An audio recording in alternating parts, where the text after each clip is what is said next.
Hey everybody, Norm over here, and I've got two of my favorite guitar players. I say that all the time, I'm sorry, but we get so many great guitar players in here, but these are really some of my favorites. My buddy Joe over here, Joe Bonamassa, the great Doyle Bramhall Jr. And Doyle has played with everybody, as people know. Just tell them, Eric, who else? I mean, and he plays with Doyle also, too. Yeah, I play with myself a lot. And Doyle Sr. also is a great musician. Yeah, I played some with Roger Waters and Sheryl Crow and Eric Clapton, and been around for many years just doing it. I remember seeing you when you were very young at Anton's. I used to be friends with Clifford Anton, and he said, you got to see this guy. So. Yeah, I grew up with Clifford, and he sort of took me under his wing, and I got to play with a lot of, the original blues guys. Right. Because of him. He would always bring me down. He would call me up and say, hey, Muddy's band's here, all the original guys from Muddy's band, come down, I want you to sit in with them, and he'd get me up with them. Or Hound Dog Taylor, his band would be playing. Ted Harvey, the drummer, and I'd get up and jam with him, and Hubert, and it was a pretty amazing experience. Clifford really did a lot for helping those guys too, because at the time their careers probably weren't quite that great, and he kind of put them back on the map. Yeah, I mean, he would, when nobody was really that interested in it, he would always, he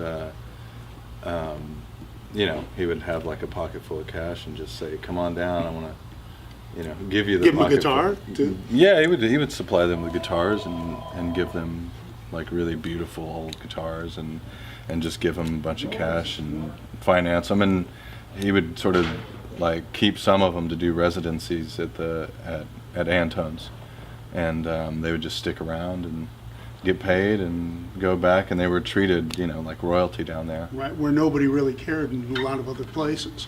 And it's funny because you guys both have a similar kind of thing. As young men, you were both accepted by the royalty of the blues. Well, I think that was the thing about when I met B.B. King. It was really apparent to me, even at 12 years old, that it was really important to him that the music that he created and the legacy that he created was passed on and kept going. And that's a testament to like who he was. Because he was selfless. He would give you advice and a stage, and he'd book my band on a tour. He did it for everybody. And that's the thing. The lesson I learned from him more so than anything was the fact that you have to encourage the younger generation to keep going, because the music dies real quick if there's no movement. That's why I think what we're doing today on YouTube or whatever is there's so many great guitar players now that are playing music, and they're filming themselves, and they put themselves out there, and they're making and there's young people playing, and that's really good to see, and it's not just music made from an iPad. Right. It's encouraging. Keeps as it I alive. hold a Gretsch guitar, which is encouraging as well. Yeah, this is a little out of the ordinary here, but I've known you to play a couple Gretsch guitars on occasion. You sold me a very nice 6119 a few years ago, and I still have that. I have a 58 Cadillac Green Country Club, and I have an arch top that I bought from you as well, Synchromatic 400, and that's about as much Gretsch fun as I need. You had a Gretsch guitar at one time too, didn't Elliot's guitar, right? you? Yeah, it was a Duojet or Rockjet or Sparkle Jet. Yeah, it was. Did he play left-handed upside down or just left-handed? I can't remember. It was Elliot Easton who Yeah. had the guitar. No, he plays regular left-handed, Oh, straight okay. lefty. But Yeah, I had that guitar for a while. yeah. And when you sold him this guitar, was it mint or was it? Well, it didn't have a It lot was- of wear. I think Yeah, it there's a didn't have lot all of this real wear action on that here, guitar. But yeah, it was pretty mint. That was in the late '80s, right? Yes, it was. And you were a kid. I was a kid. Yeah, I was 5 Yeah, I was. or older. Maybe I was older. Yeah. I was 7. Yeah. I don't think so. Add a 0 after that 7. Yeah. So, and Doyle, you're getting ready to go to Europe, and Yeah, I'm in the middle of. I was just in Europe for 7 weeks and doing Northern European tour and UK dates. and we're going back and doing Italy, Spain, France, doing the North Sea Jazz Fest, and yeah. You guys are like crossing paths almost in a lot of Almost, places. yeah. All the gigs that we played over there, we would see posters of them up either the day before or after. The damn yellow poster. You know? Yeah, it's funny because like a lot of times, you know, you go over to Europe or anywhere and you see people that you want to go see play, but you're either there the day before or the day after, and that was literally every day it was like, you know, oh, Doyle's in town tomorrow. Okay, well, we're not, you know, and then it never worked out where I can go see the gig. But some of my band went and saw you guys in, I want to say, Munich or one of those towns, and it said it was great.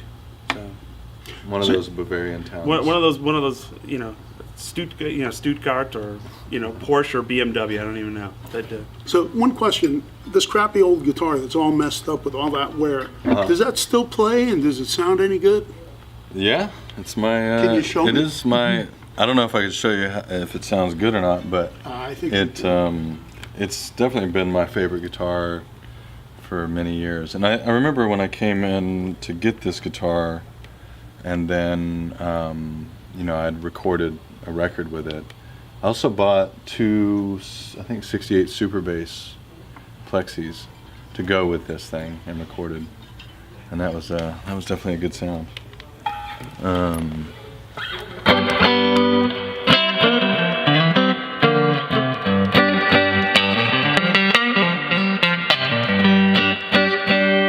It sounds brighter than.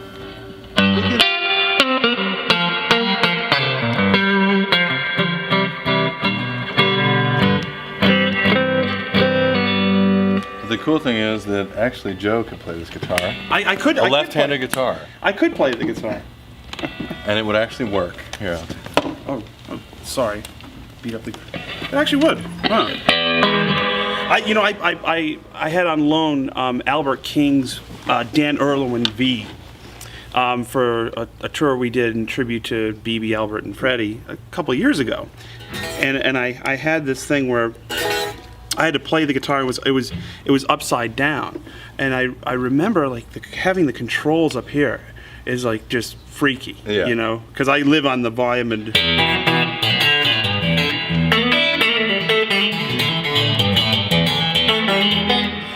And it's like I've never played a Strat upside down like this, but it's cool.